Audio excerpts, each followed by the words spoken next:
Show must go on despite the death of its founder yesterday. Lady Smith Black Mambazo are going ahead with their performance in San Luis in California. Joseph Shabalala passed away yesterday, aged 78. Our U.S. correspondent William Denselow is there. William, just tell us what's happening right now.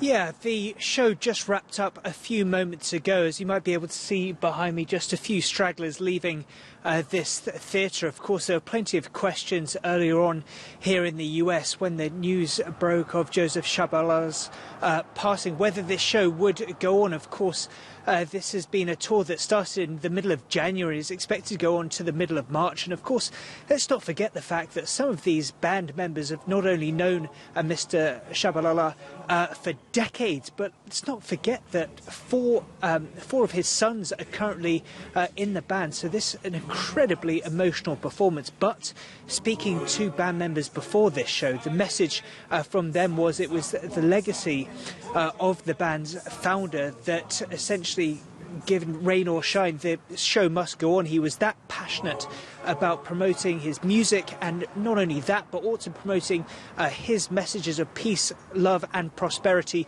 around the world. So band members saw this performance really as an opportunity to continue that message. Incredibly emotional for them and for those who watched it. I mean, what have people been telling you about the group and the importance?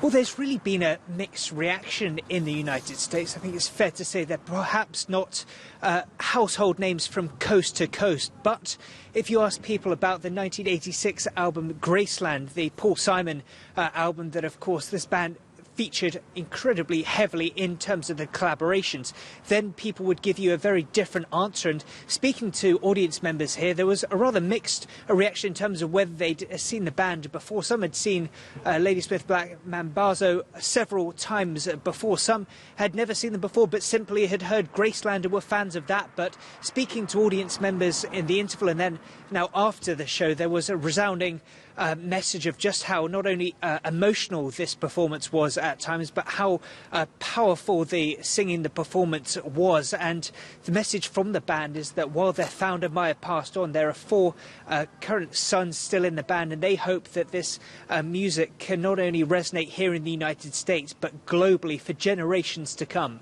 Right, William, thank you for that. Still to come.